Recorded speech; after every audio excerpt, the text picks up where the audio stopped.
They want to hear the story of the Marquis of Marne from me. But my role in uncovering his terrible secret was very modest. I was more of a listener than an actor in this drama. Or rather, I should say, in this conclusion of the drama. However, that was also quite in keeping with my age. Back then, it was several decades ago now, I was a young man, barely over 20, and blessed with few other recognizable characteristics than my above-average height and equally great shyness. It was also thanks to this shyness that I accepted General Autram's invitation to go with him and a few of his acquaintances to a picnic in the forest. Of course, I would have preferred to decline. What else was I supposed to do with the General and his acquaintances, who were all at least twice my age? But thanks to my shyness, I met Hugo Roman at this picnic, who was considered the greatest living actor at the time. I had certainly admired him on stage 24 times. I also liked the General's wife, an American, as I later learned. If I had had eyes in my head, at that time I would have been able to tell for myself. Namely, by the way she wore her gray hair, with grace, yes, with dignity, something that is probably far rarer among the male inhabitants of America. In any case, the General's other acquaintance wore his gray hair neither gracefully nor dignifiedly, but stiffly combed back, so that his head resembled that of a brisk terrier. The terrier was Sir John Cox, the great newspaper king. And if I recall the tone of his curses, then I would say today that he was undoubtedly from Brooklyn. It began with those curses, in fact. No, it began even earlier, with the lightning that triggered John Cockspur's curses. It bathed the forest in a pale light, and illuminated the wrinkled leaves down to the last curled leaf, as if every detail were engraved in silver. The same strange magic effect of lightning, by which it cuts millions of tiny things out of the darkness in an instant, also highlighted everything else. From the remains of the picnic lying in disarray under a broad branch tree, which we were just collecting, to the pale road winding through the forest, at the last bend of which a shimmering white car was waiting. In the distance, a gloomy-looking castle-like manor house with 4 towers, which had just hung like a home on the horizon, with its walls drawn together in the gray twilight, suddenly seemed to move into the foreground, and now stood there with its battlements, dead eyes sharply outlined in the evening, staring windows. For a moment the light also enveloped the figure in the same silvery glow, which stood as motionless as one of the castle towers. It was Hugo Roman. He stood above us on a rise in the ground, wrapped in a picked short coat held together by a silver buckle and chain. The buckle shone like a star as the lightning flashed down. But the rigid stone figure, which had been the subject of a star, was not affected by the light. His aquiline face appeared in the bright light like the bust of a Roman emperor. His eyelids remained motionless, and that set him apart from the rest of us. We all started at the unexpected flash. Oh, damn it! Well, Mary, I'm afraid I've dropped my plate. I'm very sorry. There's about a minute and a half between the lightning and the thunder. I think the storm is coming. Do you really think so, Mr. Roman? A tree isn't supposed to be a good protection against lightning. For God's sake. But we need it as an umbrella from the rain. There's probably gonna be a downpour. Really? To hell with this storm. I'm wearing my best suit. Can't we find shelter somewhere else? There seems to be a house over there. Yes, there is a house, my young friend, but you could hardly call it a hospitable house. Strange that we should end up so close to this house, isn't it, Henry? Quite right, Mary. What's the matter with the house? It looks like a ruin. It belongs to the Marquis of Marne. Oh, I've heard of that strange fellow before. I wrote an article about him on the front page of my magazine, The Comet, last year. The nobleman whom no one knows. I've heard of him, too. The most uncanny stories are told about the reason for his seclusion. He is said to wear a mask because he has leprosy. But Spitzamello. Yes, but then it was also said quite seriously that there was a curse on the family. Yeah. They spoke of a child of a terrible freak. What can't you say? Yeah. Child kept hidden in a dark room and perhaps, Yes. Marquis of Marne has 3 heads, my lords and ladies. Once every 300 years, a son with 3 heads is born to the family. Please, Romania. Now stop. Lady Outram, no one dares to approach the cursed house out of a silent procession of hat makers who bring an abnormal number of hats. But these hats are not made for human heads. Now, you know, Romanian, I do not always like your demonic jokes, and it would really be better if you did not joke about this. I listen and obey.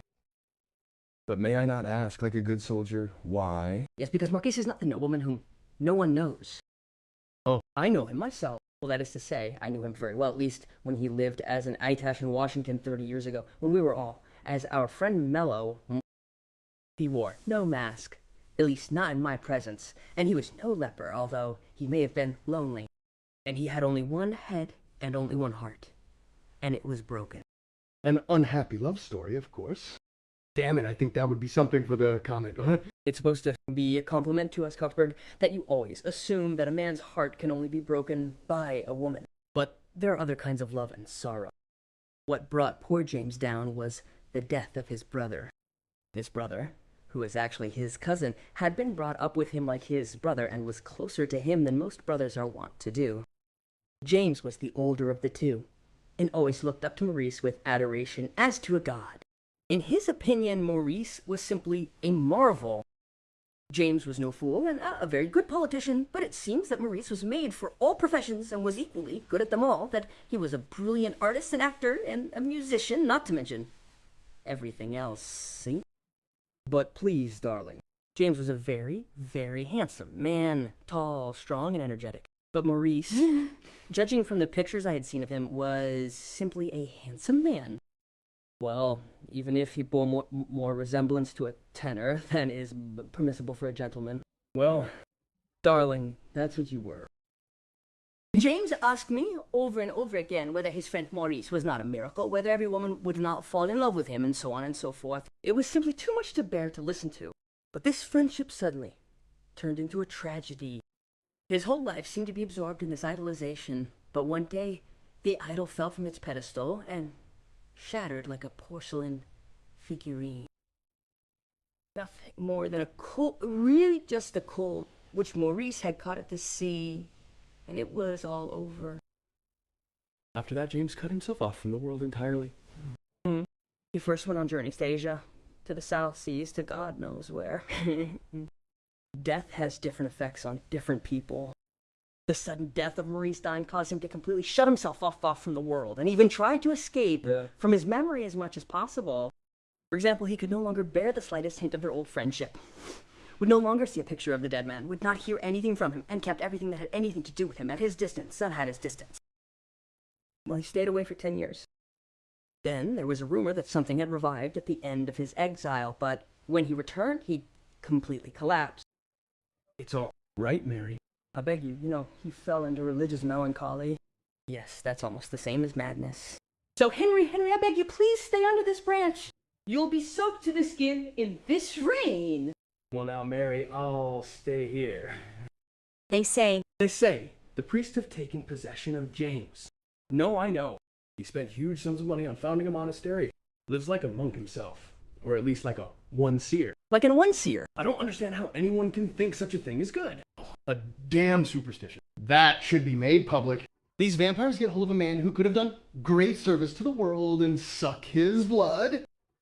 I bet with their unnatural ideas of the world and life, they didn't even let him get married. No, quite right. He's not married. He was engaged when I met him. But love was buried when everything else fell apart, like it was with Hamlet and Ophelia. Love slipped away from him when life slipped away from him. I knew the bride. I know her even now. Gran, you know, the old admiral's daughter. She didn't marry either.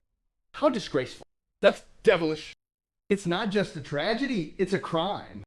I have a duty to the public, and I will write an article and publicly denounce this outrageous case on evil in the 20th century.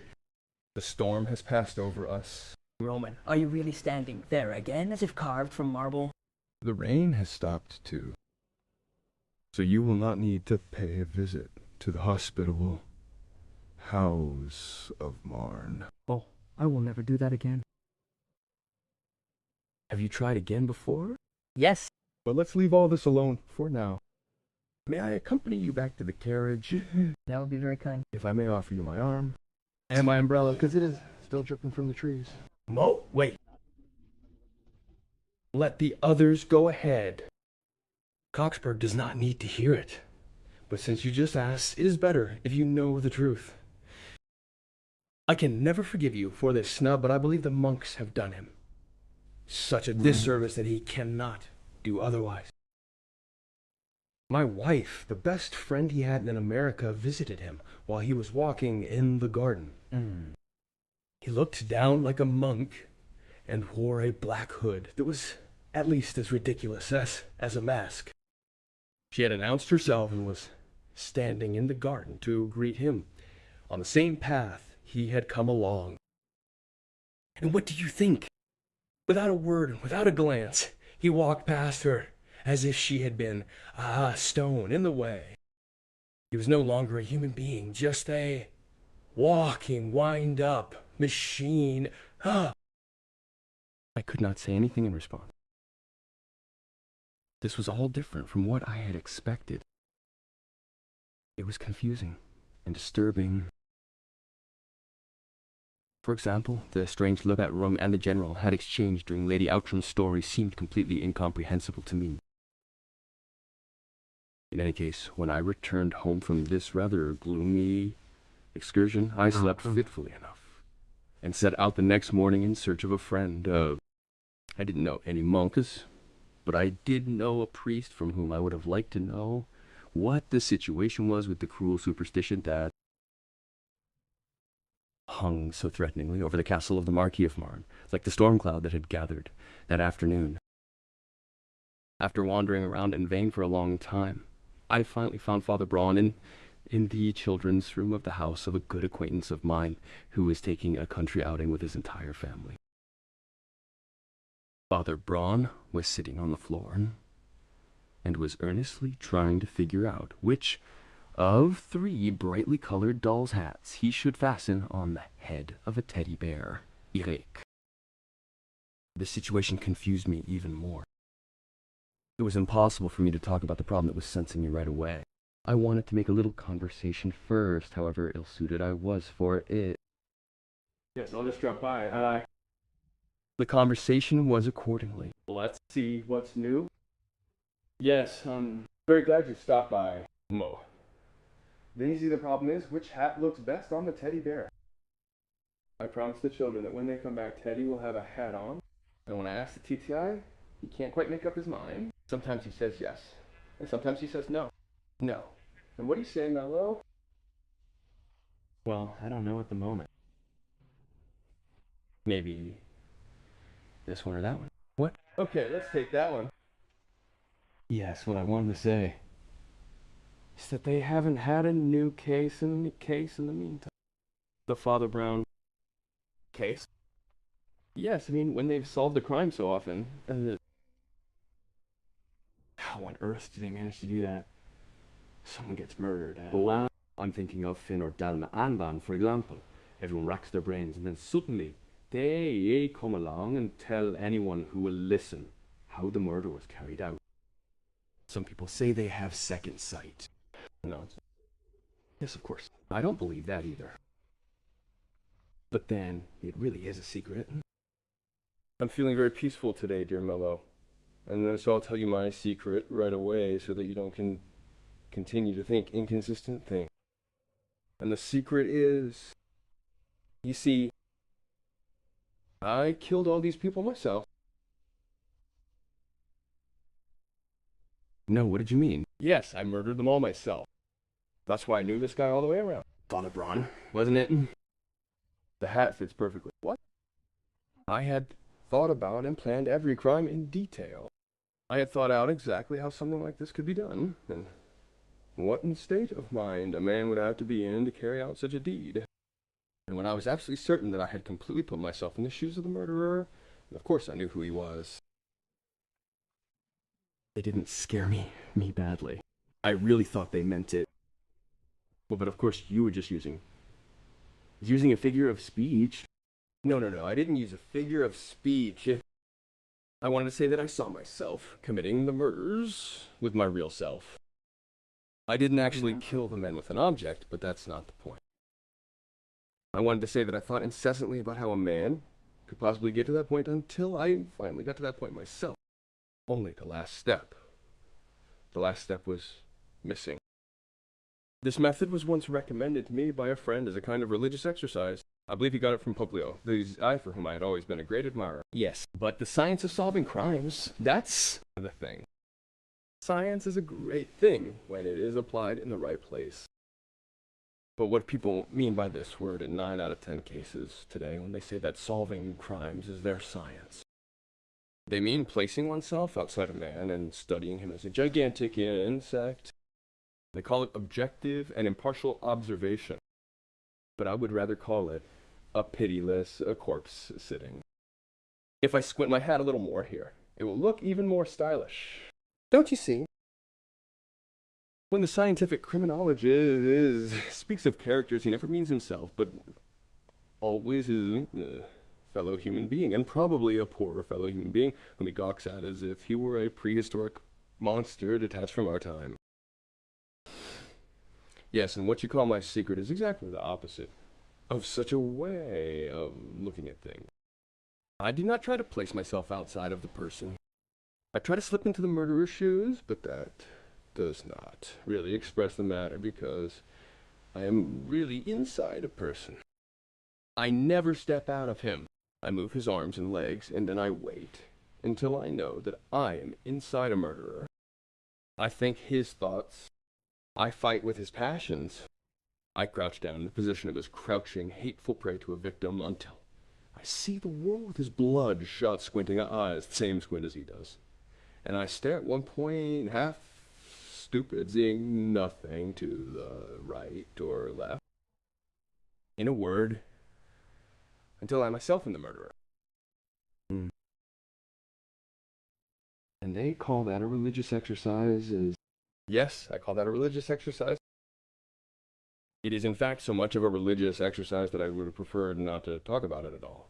But I could see that they had something on their minds. When they came in, I didn't want to be inconvenient. Besides, I have to admit, it really annoys me when I hear that I have second sight. And what can I help you with now? Dear Mel? Stammered confusedly for a while longer, because my embarrassment had only increased during the conversation with Father Braun. I had only wanted to chat with him in a completely harmless way. Instead, I had challenged him to explain to me how he dealt with murderers. When I realized that, I was downright shocked. The secret of Marne had led my thoughts on strange paths. Finally, I pulled myself together and told Father Braun what I had learned from the general's wife, and also mentioned the comments of the general and the newspaper king. Father Braun listened attentively. He remained sitting quietly on the floor, where his large head and short legs made him look like a child at play anyway. And while he was still tugging at the teddy bear's hat to convince himself that he had succeeded in his task, a certain expression came into his large gray eyes that had been seen in the eyes of many men in history for many centuries, starting 100 years ago. Only these men were generally not sitting on the floor, but at conference tables and on the thrones of bishops, priests, and cardinals. A far-reaching, watchful gaze in which lies all the humility of an office that is all too difficult for a human being. I have often seen this anxious look in the eyes of sailors and also in those who have steered the ship of St. Peter through so many storms. It is very good that you are telling me all this. I am truly grateful to you, because we may have to do something about animals. If only people like you or the general were taken into consideration, one could perhaps consider the matter a private matter. But when Sir John Cookspur makes a noise in his papers and spreads false news, eh? I thought, what do you say to that? First of all, I would like to say that this story as you tell it sounds very improbable. For example, I don't see why a person afflicted with religious madness should practice such a cult of the past that borders on madness, or how religion of all things could increase this madness. At most, it could sustain him with a little hope. I would like to speak to this general sometime, but it wasn't he but his wife who told me everything. Only I am more interested in what he didn't say than what she did. Oh, you mean he knows more than she does? I mean, he knows more than she says. According to her account, he declared that Mar could never forgive this insult. What else did he have to forgive? With that, Father Braun stood up and shook his wide coats. He looked at me with narrowed eyes and a slightly comical expression. Then he quickly turned around, picked up his shapeless umbrella, put on his big shabby hat, and stomped through the house and down into the street. I had difficulty following him. I wanted to show him the way. Father Braun walked silently with me through 3 parts of the city, until we finally arrived in front of the beautiful old house in the West End. Pat Braun nodded to me. That meant that he wanted to go in alone now. We said goodbye, and I watched him disappear through the door. I continued on hesitantly. I knew where the general's study was, and I knew that it was on the ground floor. And I knew that the window was usually open, since the general considered fresh air to be his elixir of life. And while I was still thinking about Father Braun, my steps seemed to lead me back through the garden to the half-open window of the study, the study. It was, after all, very high up, but then I was not the smallest. And so my shyness and my upbringing on the one hand, and my height and my curiosity on the other, fought a bitter battle within me, which was decided in favor of height and curiosity by the entrance of Father Braun into the study. I heard the door in the room, heard the voice of the servant announcing Father Braun, and stood on tiptoe outside. This gave me just a view of part of the study. The charnel-headed, black-bearded general was sitting at a small table, smoking a cigar and amusing himself by playing with toy soldiers. The entire room was also covered with maps with army courses drawn on, inserted, or glued in. I saw no books. I knew that none would have been found in the general's study anyway. Forgive me for interrupting, General, especially since this interruption almost amounts to interfering in private matters. I would like to speak to you about such a matter, but only in the hope that it will remain private. Unfortunately, others would like to make it a public affair. You know, Sir John Cookspur, General. Everyone knows him. You know, every man knows what Coxby knows if he thinks it expedient to set it down in printer's ink. And I hear from Mr. Mello that Sir John Coxby is going to publish some inflammatory articles, the contents of which are based on the so-called secret of Marne Castle. Monks drive a Marquis mad, and so on. If he is going to print them, I do not understand why they come to me about it. I must point out that I am a convinced Protestant. I very fond of convinced Protestants. I came to them because I was sure they would tell me the truth. I hope it is not unfair to feel less certain about Sir John Coxby in this respect. General, suppose Coxburn made the claim that your regiment had run away in the battle. Would you not endeavor to establish the truth before the world? Would you let anything prevent you from establishing the truth? Well, I have a regiment, and I belong to an army. She is discredited by stories that I believe are fairy tales. But I do not know the true story. Can you blame me for trying to find the truth? I heard from Mr. Mello what was said about Marne yesterday. I came here to ask you if you knew more about it. No, I can tell you no more. You're from General. You would call me a Jesuit if I had gotten myself out of this mess like that. Very well, I will not tell you anything. What do you say now? I am only saying that in this case, I must tell you something. You are forcing me to explain why there is more to this story than what your wife tells me. I'm curious about that. I am firmly convinced that the Marquis has not fallen into melancholy and loneliness solely because he has lost an old friend. I doubt whether priests have anything to do with it at all, but I am certain that grief for a lost friend is not the only reason for Marquis's actions. Since you will not do otherwise, I must point out a few points which led me to this conviction. First, James Mere is said to have been engaged and intended to marry. But after the death of Maurice Mere, he is said to have broken off the engagement. And why should an honorable man break off an engagement simply because he was saddened by the death of a friend?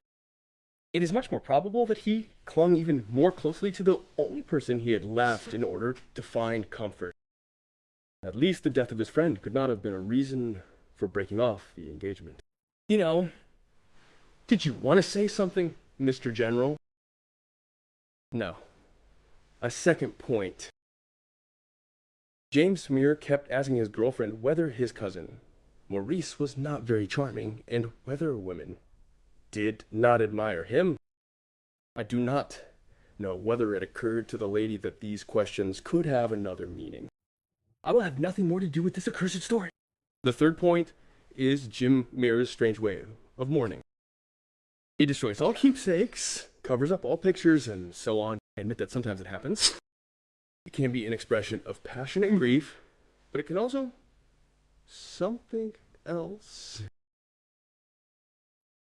How many points have you got in your hand, for heaven's sakes? The fourth and fifth points leave nothing to be desired in terms of evidential value, especially when you put them together. Maurice Mere, who belonged to a well-known family, does not seem to have been buried with any particular solemnity. He must have been buried hastily, perhaps secretly. And James Mere immediately disappeared abroad, from which he fled to the ends of the earth. And if you therefore offend my religion merely to shed a bright light on the story of the pure and perfect love of two brothers, well, I am afraid I must stop. Do not go on. I must tell you more, or you will suspect worse. And I will tell you one thing at once. It was an honest fight. It was probably the last duel that was fought in England, and a long time has passed since then. That is better. Thank God that is a good deal better. Yes, better than the horrible things you have thought of, isn't it? But you may laugh at pure and perfect love as much as you like. It still existed. James was deeply devoted to his cousin Marie, who had been brought up with him like a younger brother. It is often found that elder brothers and sisters devote themselves in this way to a later child, especially when it is a kind of prodigy. James was one of those simple, unselfish people who never think of themselves. But Maurice was just the opposite of him. His success had intoxicated him. He was always first in every kind of sport. in all the arts and extraordinary achievements in it. He almost always won, without being very arrogant. But when he happened to lose, a less pleasant side of his nature came to the fore. He was jealous.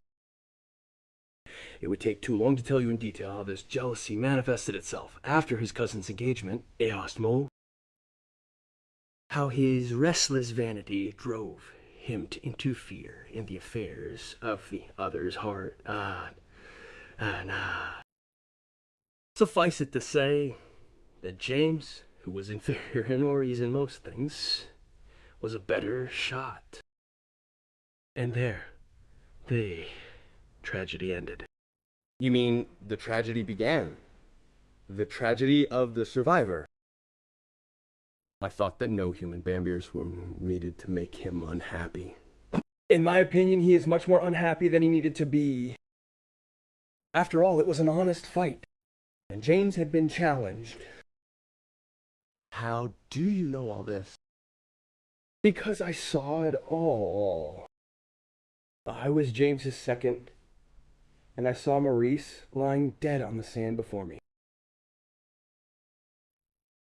I would be grateful if you would tell me in more detail. Who was Maurice? Second. He had chosen a better-known name. His second was Hugo Roman, the great actor. Maurice was keen on acting and had taken Romain on as his teacher. In return for his instruction, Maurice financed him and his undertakings. Romain was then dependent on his wealthy pupil.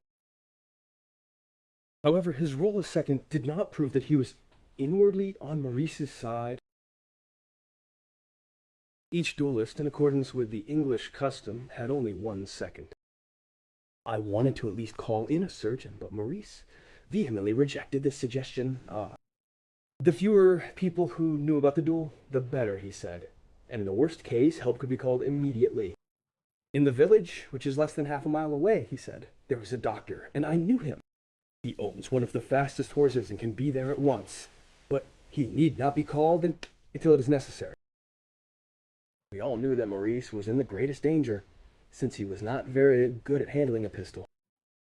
When he therefore declined to call in a doctor, we had no reason to insist on it any further on our part. The duel was fought on a flat sandy beach on the east coast of Scotland. I can see it clearly before me. At first, a broad strip of pale yellow, and behind it, a narrower strip of dark red. A red that already seemed like the long shadow of a bloody deed. The fight itself went on with terrible rapidity. It was as if a whirlwind had suddenly swept across the sand. At the first report, Maurice seemed to spin like a top, and then fell forward on his face. Strange. Whereas up to that moment, I had been anxious about him now that he was dead. All my pity was turned to the man who had killed him. Accurate. And so it has remained to this hour. And that is the impression that has most deeply impressed itself on me. The picture that remains unforgettable before my eyes. Not the catastrophe itself. The flash, the smoke, the falling figure. That was all over. A sound that wakes one up. What I saw and what I will always see is the image of poor James running towards his fallen friend and foe. With desperate gestures, he urged me to run to the surgeon. He had dropped his pistol. In one hand, he held a glove, and its loosely fluttering fingers seemed to lend a pleading, ecstatic emphasis to the desperate guests with whom he urged me. That is the image that stands before my eyes. And this image showed me only the multicolored background of sand and sea, the dark dead body lying there, as still as a stone, and the dark figure of the dead man's second standing stark and motionless against the horizon. How? Romanian stood motionless? Shouldn't he have run even faster towards the dead man than James? It is possible that he did so when I was gone, for the next moment I had disappeared behind the sand dunes and lost sight of the others. Poor Maurice had made a good choice as far as the doctor was concerned. If the doctor arrived too late, he arrived sooner than I would have thought possible. Without ceremony, he swung himself on his horse and dashed at full gallop onto the beach while I remained far behind. And before I could get back to the beach on my 2 feet, this practical doctor had done everything. The body was temporarily buried in the sands, and the unfortunate murderer persuaded to do the only thing he could do, which was to flee. He hurried along the coast until he came to a port where he succeeded in getting out of the country. You know the rest of the story. Poor James remained abroad for many years. Later, when the whole affair had blown over, he returned to his gloomy castle. I have never seen him since, and yet I know what is written in red letters in the deepest recess of his mind. Was no attempt made to get to him. My wife never gave up her attempts. She refuses to admit that such a crime must exclude a man from human society forever. And I confess I'm inclined to agree with her. 80 years ago, such an act would have been considered quite normal. And James really did not commit murder, but manslaughter. But a woman is very friendly with the unfortunate lady who was the cause of the quarrel, and she thinks that if James would agree to see Viola again and receive her assurance that the old quarrel is buried, it would be restored. She has called a council of war on this matter for tomorrow, I believe. My wife is very energetic. While the general was talking about his wife and pacing up and down his breathing chambers, Father Braun had slowly stepped to the window and was looking out into my face, for I had not noticed him in time to step aside. But Father Braun did not seem in the least surprised. He looked at me helplessly with the eyes of a dying fish, and muttered into my face, which was glowing with shame. If even the general had noticed it, if even this Prussian had noticed it, why did the second of the man who had been shot stand motionless like a statue on the bank? Why hadn't Romanian moved immediately? Surely that would have been the least one could expect of him. What do you think, Father? I mean, is this Romanian very, very slow to move? It's strange that you should ask that. No. When he moves, his movements are usually very quick. But I was just thinking that I saw him stand exactly the same way yesterday during the thunderstorm. The lightning blinded us all, but he didn't even bat an eyelid. When the forest was black again, he was still standing exactly the same way. But surely he's not still standing there now. I mean, his astonishment must have worn off at some point. Yes, it did as soon as the thunder cracked. He seemed to have been waiting for this because he told us exactly the time between the lightning and the thunder. What's the matter? I pricked myself on one of your lead soldiers. I hope I didn't hurt him. Are you not feeling well? Yes. I'm just not as stoic as your friend Romanian. I have to blink when I see light. Well, General, for heaven's sake, keep your wife and that other lady from going to the man. Why? You shouldn't stir up things that are long past. Otherwise, evil flames can hiss out of them. Since I'd been discovered, I had waited for Father Braun outside the door, and immediately began to stammer a few apologies, but he just waved me away. In silence, we walked back through all the streets the way we had come. Suddenly, Father Braun turned into a quiet side street, and then stopped.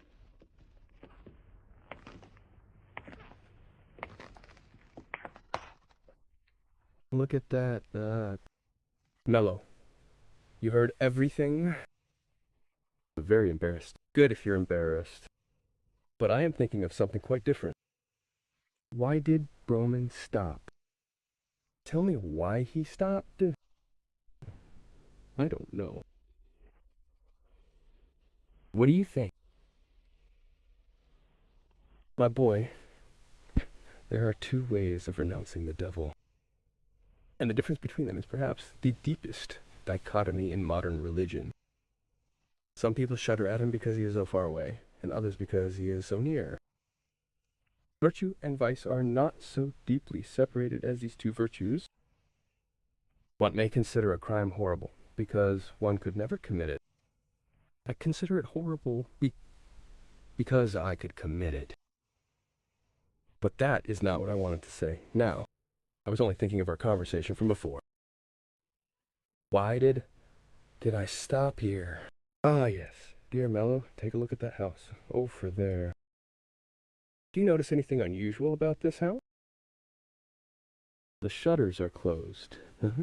You could make a good detective. What do you conclude from the fact that the shutters are closed? The owner of this house is away, isn't he? He must have been missing, the owner of this house.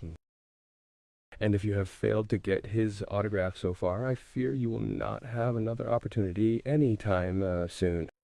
What? Who lives here? Hugo Roman.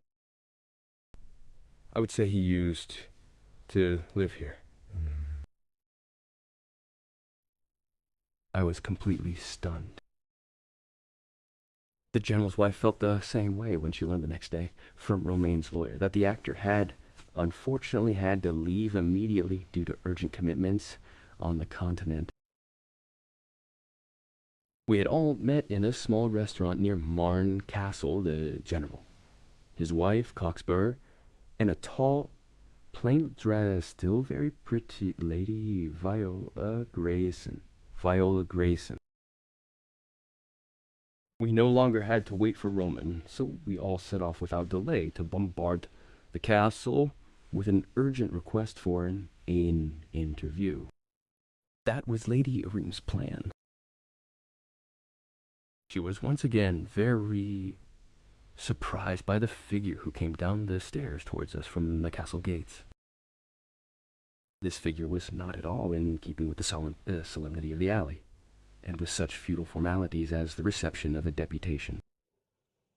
It was no majestic servant or janitor, not even a dignified cellar master or stately coachman in livree. It was only the small, round, and unattractive figure of Father Braun. He looked at us all with disapproval and some annoyance, and remained standing on the lowest step in front of us. Ladies and gentlemen, I told you that you would do better to leave the owner of this house alone. He knows what he is doing. I don't want to see him anyway. Viola Groen, your visit too can only cause harm. Come on, that is the height of it, isn't it, Henry? How dare you meddle in our affairs? Have you ever seen a priest who does not meddle in the affairs of others? That's right. Rats live behind the paneling and invade every man's private room. Just look at how he already has the poor Marquis in his power. Rest assured, I have spoken to the Marquis, but I have also consulted the only priest the Marquis has ever had anything to do with. His ecclesiastical inclinations have been greatly exaggerated. I doubt that. I tell you, he knows what he wants, and I beg you to leave him alone. What do you mean we should leave him to his tormenting brooding and the little ghost of madness? No. Just because he had the misfortune of shooting a man in a duel more than a quarter of a century ago. So you really call that Christian mercy? Yes, that is what I call Christian mercy. That is all the mercy these priests are capable of. What do you mean by forgiveness? To wall a man up alive and torment him to death with fasting penances and descriptions of hell? That is correct. And all this just because a bullet went astray? Do you really think he deserves such a punishment? Is that your Christianity? Your Christianity is surely that which understands all and forgives all. It is love. The love that remembers and forgets. I always agree with you in general. You know that. But here I cannot agree with you, no matter how hard I try. A shot in a duel followed immediately by the bitterest remorse. Surely that cannot be considered such a horrible crime. What? mellow. You know? Oh. Yes, I know. Oh, excuse me. I admit that I judge Markin's offense more seriously. May God soften your hard heart. I will not let that stop me from talking to James. That's right. There he is already. Where? Goodness. There he is. Where? There, up there. On the stairs. He looks like a ghost. The black robe. The white hair. Damn it. You coming down the stairs? No, he'll stay up there.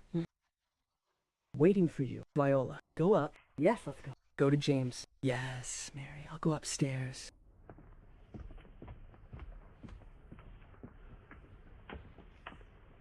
Viola won't ignore Gran as much as she ignored my wife. The poor man has enough on his conscience, General. We don't want to burden him with things he didn't do. He never ignored your wife, anyway. What do you mean by that? He never knew her. What? Oh, she's upstairs. Yes, she's standing in front of them.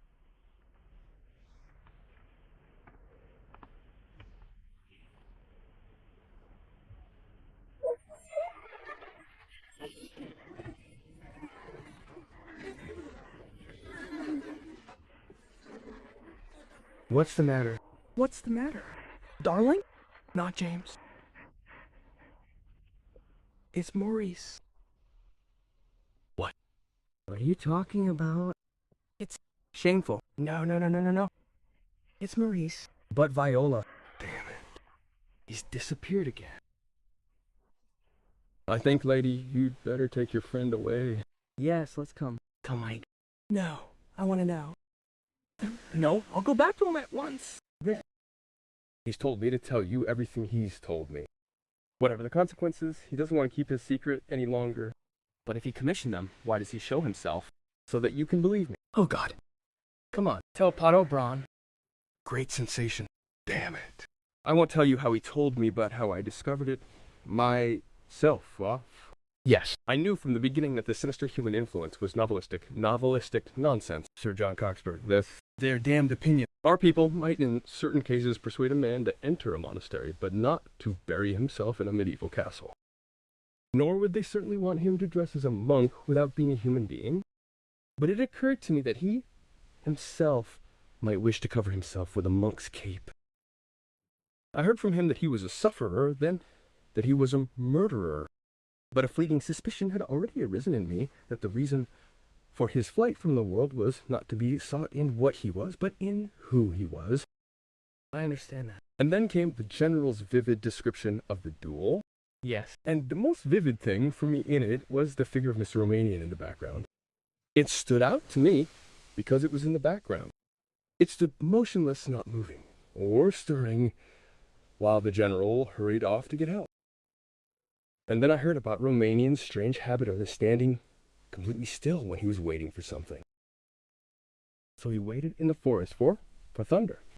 This insignificant detail finally revealed everything to me. But what was Romanian waiting for at that time? Yes, but only what could he have expected? He was waiting for the duel. I saw the duel. I tell you, they didn't see it. Perhaps I thought they were blindfolded so that they wouldn't see. Oh, please tell me what happened. Tell you how I discovered everything. My next discovery was that the actor Romanian had given Maurice lessons in his art. I once had a friend who wanted to be an actor, and he told me in a very amusing way that all he had to do in the first week was practice falling down, learning how to fall flat on his face as if he were dead. So, please, what's the deal with us now? Amen. They told me how quickly everything happened. In reality, Maurice fell down before the shot rang out. And lay perfectly still and waited. And his friend and teacher was standing in the background, waiting too. Hell, we're waiting too, and I feel like I can't wait any longer. James, already overcome with remorse, ran over to the fallen man and bent over him to pick him up. He had thrown away his pistol, but Maurice still had his pistol, which hadn't fired a shot yet, in his hand. When I bent James over him, he leaned on his left arm and shot James through the chest. No, that's Murder. Damn it. He knew he was no good shot, but But at this range, he couldn't miss Jim's heart. God willing, Vile. Damn it. Are you sure I played it that way? And now I leave Maurice, Mere, the present mark of Marm, to your Christian mercy. What do you mean? You were just talking about Christian mercy. You seem to me to give that virtue a little too much prominence. But what a blessing it is for poor sin that you go to extremes on this side and are ready to embrace all men as brothers. You don't think I'd have anything to do with such a scoundrel? Ought to be slain. I wouldn't put in a word for him to save him from hell. Quite right. I'm not saying anything about a proper duel, but I'll have nothing to do with assassins. He should be burned alive, and if he did something like that, there are certainly limits to compassion. And that is the difference between human compassion and Christian compassion. What does that have to do with Christian compassion? You must forgive me if I have not been completely comforted by the contempt you showed me for my hard-heartedness or by your lessons on Christian love for one's neighbor. What do you mean by that? It seems to me that you only forgive sins that you do not really consider sins. You are happy to forgive if the crimes are not serious in your eyes. So you will immediately forgive a duel or adultery because society sanctions these offenses. Please sanction that. You forgive because there is no forgiveness. But you cannot expect us to simply forgive such a vile act. No. But we must be able to forgive them. We must seek the presence of such people. We have the word to speak that will save them from hell. It is up to us alone to save them from despair when their human compassion fails them. Such a might cannot be forgiven. Ladies and gentlemen, go on your easy way, full of grace and pity for all the vices and crimes that society readily forgives, and leave it to us, the vampires of the night, to comfort those who really need comfort, who do inexcusable things that neither the world nor themselves can defend, things that only a priest will forgive. Let me ask you a question.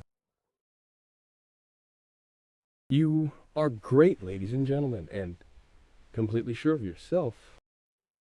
You would never indulge in such a sordid betrayal. You are firmly convinced of that. And you are equally convinced that there is no hope for such traitors. But if any of them had committed such a treason, who among them would have been driven by conscience or by their confessor to make such a confession after years when there was no longer any danger of discovery and their reputation and wealth were not at risk? They say they are incapable of committing such a base crime. Would they be capable of confessing such a base crime? We all looked at each other. One after the other of us turned away silently and left the castle. And Father Braun also silently climbed the high stone steps back into the gloomy castle.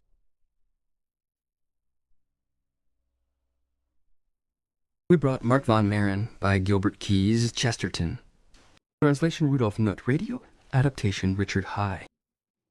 The speakers were Mo Peter Lue, Sir John Cockspur, Rudolf ter Katz, Lady Outram, Inge Meisel, General Outram, Kurt Meister, Hugo Rometten, Caspar Bruninghaus, Father Braun, Walter Richter, Viola Grazen, Sigrun Höller. Directed by Ludwig Kramer. This was a production of the West German Radio from 1956.